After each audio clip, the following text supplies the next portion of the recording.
جو محبت کی قدر کرنے والا ہو۔ ناظرین کرام، مال سے زیورات تو خریدے جا سکتے ہیں، لیکن ان زیورات پر حسن بھی آئے، یہ نہیں ہو سکتا، کیونکہ حسن انسان کو اللہ تبارک و تعالیٰ عطا فرماتے ہیں، کیونکہ سب سے بڑے حسن والے تو ہمارے رب عز و جل ہیں، جنہوں نے اس کائنات کو اتنا حسین بنایا ہے، اس میں لگے درختوں کو خوبصورت بنایا ہے، اس میں بسنے والی مخلوقات کو خوبصورت بنایا، ہواؤں کو خوبصورت بنایا، آسمان کے اوپر ستاروں کو خوبصورتی سے سجایا، زمین و آسمان میں طرح طرح کی نعمتوں کو خوبصورتی سے سجا کر ہمیں عطا فرمایا۔ اب دیکھیں ناظرین کرام، پھلوں کی طرف دیکھیں، کس طرح سے اللہ تعالیٰ نے ایک ترتیب وار انہیں خوبصورتی سے مزین کیا ہوتا ہے۔ کبھی آم کو دیکھیں، جب کچا ہوتا ہے اس کا ذائقہ اور ہوتا ہے، جب پک جاتا ہے تو وہ میٹھا ہو جاتا ہے۔ ناظرین کرام، اسی طرح انار کو لے لیں، کس خوبصورتی سے اس کے اندر دانے جڑے ہوتے ہیں، اور کوئی دانہ دوسرے سے چپکتا نہیں، بلکہ جب ہم اسے کھولتے ہیں تو موتیوں کی طرح بکھر جاتے ہیں، اور ہر تہہ کے اوپر ایک غلاف ہوتا ہے، اور ہر غلاف کے اوپر موتیوں کی پھر ایک تہہ ہوتی ہے۔ ناظرین کرام، اس پھل کے اندر کون خوبصورتی سے یہ دانے سجاتا ہے، اور ان دانوں میں رس کون بھرتا ہے، اور ان دانوں کو مٹھاس کون عطا کرتا ہے؟ یہ خوبصورتیاں میرے مالک اللہ عز و جل کی ہیں، جس نے اس زمین کو بہت خوبصورت بنایا۔ تو کیا ہم اپنے آپ کو زیورات سے خوبصورت کر کے یہ سمجھتے ہیں کہ حسن والے ہیں؟ نہیں، اللہ جس کو حسن عطا فرماتے ہیں اسے سمجھ بھی عطا فرماتے ہیں۔ ناظرین کرام، مال سے ہم گھر میں نوکر تو لا سکتے ہیں، لیکن نوکر بیٹا بنے یہ نہیں ہو سکتا۔ ناظرین کرام، اس لیے ہمیں اپنے مال کی طرف توجہ کرنی ہے۔ ناظرین کرام، اگر ہم خضاب لگا کر خرید لیں اور یہ سمجھیں کہ ہم جوان ہو گئے ہیں تو یہ صرف ہماری نظر کا دھوکہ ہے، بلکہ ہم تو اپنے آپ کو ہی دھوکہ دے رہے ہیں۔ اللہ تو سب جاننے والا ہے۔ اللہ تبارک و تعالیٰ انسان کے ظاہر کو جاننے والا ہے اور انسان کے باطن کو بھی جاننے والا ہے۔ بس ناظرین کرام، انسان کو چاہیے کہ وہ طالب مال بننے کی بجائے طالب علم بن کر دنیا اور آخرت میں اپنے لیے امن کا راستہ اختیار کرے۔ ناظرین کرام، جب ہم علم کو حاصل کریں گے تو یہ ایک ایسا زیور ہے جس کو کسی چور کو اجازت نہیں، نہ ہی چور کی اس پہ جرت چلتی ہے کہ وہ اس کو چرا لے جائے۔ یہ ایک ایسا زیور ہے جسے کوئی چور چرا نہیں سکتا۔ علم ایک ایسی دولت ہے جو بانٹنے سے بڑھتی ہے۔ علم ایک خزانہ ہے جو دنیا اور آخرت میں انسان کو کبھی تنہا نہیں چھوڑتا۔ ناظرین کرام، حضور پاک صلی اللہ تعالیٰ علیہ وآلہ وسلم کا فرمان ہے، علم حاصل کرو، خواہ اس کے لیے تمہیں چین ہی کیوں نہ جانا پڑے۔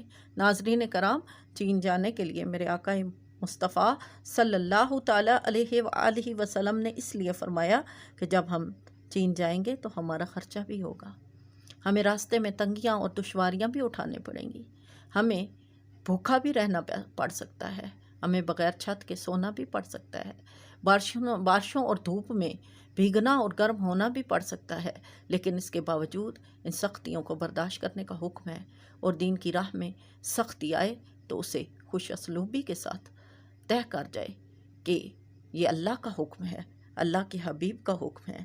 ناظرین کرام، اور غربت سے کبھی بھی دل چھوٹا نہیں کرنا چاہیے، کیونکہ غربت اللہ کی بہت بڑی رحمت ہے۔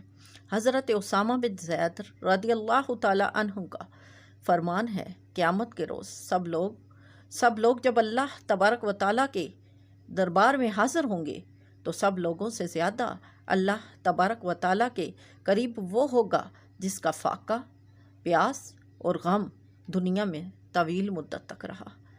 اور ناظرین کرام، اگر وہ غائب ہو جائیں گے ایسے لوگ تو لوگ انہیں تلاش کریں گے۔ ناظرین کرام، انسان کو زندگی ایسی ہی گزارنی چاہیے کہ جب آپ دنیا میں رہو تو لوگ آپ کے مجلس کے شائقین رہیں، اور جب آپ دنیا سے جاؤ تو لوگ ایسے تڑپیں کہ جیسے ان کا کوئی قیمتی خزانہ دنیا سے چلا گیا ہے۔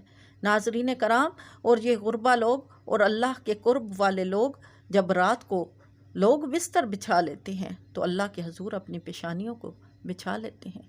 ناظرین کرام، سب سے بڑی خوبصورتی ہی یہی ہے کہ انسان تنگ دستی میں اللہ تبارک و تعالیٰ کو یاد کرے۔